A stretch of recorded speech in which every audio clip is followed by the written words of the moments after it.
Je suis maquilleuse pro et voici 5 astuces un peu secrètes de maquilleur. Première astuce, si t'as pas 40 couleurs de blush liquide, c'est pas grave. T'as juste à prendre un rouge à lèvres liquide, ceux qui traînent dans ton placard depuis 5 ans. On dépose un petit peu, tu mets également un peu de correcteur, tu mélanges tout ensemble. Le correcteur vient diluer un peu la couleur, mais surtout faciliter l'application. Et ça marche avec toutes les couleurs et textures. Deuxième astuce, si ton teint ne tient jamais en été, fais la technique du sandwich. En commençant avec une couche de fixateur, qui sera le bas du sandwich. Une fois sec, tu commences à poudrer. Moi, je viens poudrer comme d'hab à la houppette. Puis tu remets une couche de spray et on finit par une couche de poudre. Et je peux te dire qu'avec ça, ton teint il tiendra toute la journée. Troisième astuce, si ton maquillage des yeux est pas assez intense, qu'il manque un truc, que c'est un peu vide, tu prends un crayon beige et un crayon noir, tu mets ton crayon noir en muqueuse supérieure en venant bien tout remplir, et pareil pour le crayon beige mais en muqueuse inférieure. Ça change absolument tout au regard, c'est beaucoup plus intense, beaucoup plus réveillé. Quatrième astuce, si t'as les yeux qui pleurent à la fin quand t'as fini de te maquiller, t'as juste à prendre un peu de vaseline, j'en mets un tout petit peu sur un coton-tige et je vais en appliquer au coin externe des yeux et également au coin interne. Ça agit un peu comme une barrière avec les larmes. Cette technique, je m'en sers tout le temps sur les mariages. Dernière astuce, si t'aimes pas trop les crayons à lèvres qui ont un sous-ton trop chaud comme ça, t'as pas à en racheter un autre, mais à mettre un crayon bleu en dessous. Faut vraiment un bleu pur comme ça. Moi, c'est un Maybelline, c'est le 819. Tu traces ton contour habituel en faisant un trait assez fin. Pareil pour le bas. Je reprends mon crayon chaud, je trace au-dessus du crayon bleu. Regarde la différence. Je te donne 10 conseils make-up gratuits pour faire un make-up glam, naturel, facile à faire et à porter sur peau noire. Tu vois, comme ce type de make-up à la Beyoncé où c'est ni trop ni pas assez. Ça fait pas plâtre. Alors voici le avant en haut et le après en bas. Comme tu peux le voir, c'est plutôt glam mais c'est pas too much.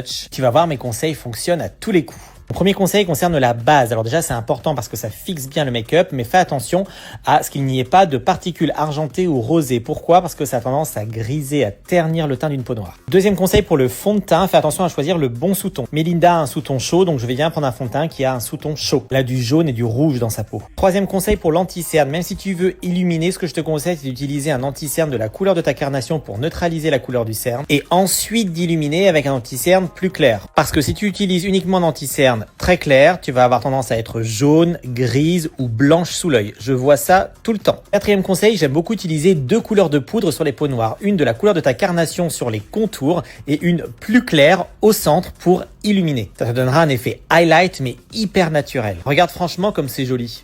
Cinquième conseil, quand tu sculptes ton visage, je te conseille de varier les textures. Là, tu vois, par exemple, je vais apporter un peu de dimension avec un bronzer poudre. Ensuite, je vais appliquer un blush crème. D'ailleurs, ces teintes un peu rouges comme ça sont idéales pour réchauffer, pour donner bonne mine. Non mais franchement, regarde comme c'est beau. Et je termine par un highlighter en poudre. Et en mixant les textures comme ça, tu auras vraiment un effet seconde peau. Et en plus, ultra longue tenue. Sixième conseil, si t'es pas très doué en make-up, je te conseille de faire simple. Tu vois, j'utilise un mascara sourcil qui va juste discipliner. En plus, elle a déjà des très beaux sourcils. Choisis une ombre crème un peu satinée. Tu vois, là, j'ai pris une couleur bronze. Très facile à travailler, à dégrader. T'as un magnifique effet. En plus, ça apporte beaucoup de lumière. Si t'es pas très doué pour l'eyeliner, tu vois, je prends un crayon que j'estompe et j'obtiens un joli ras de cils fumé. Regarde comme c'est joli. T'as juste à rajouter un peu de mascara et t'obtiens un super look yeux, facile à porter. Septième conseil, applique ton blush poudre après avoir fait tes yeux. Parce que c'est à ce moment-là que tu vas te rendre compte si tu as besoin de plus d'intensité ou pas. Mon huitième conseil concerne les lèvres. Et toujours dans ta trousse, un crayon lèvres marron et une huile à lèvres. C'est un combo qui marche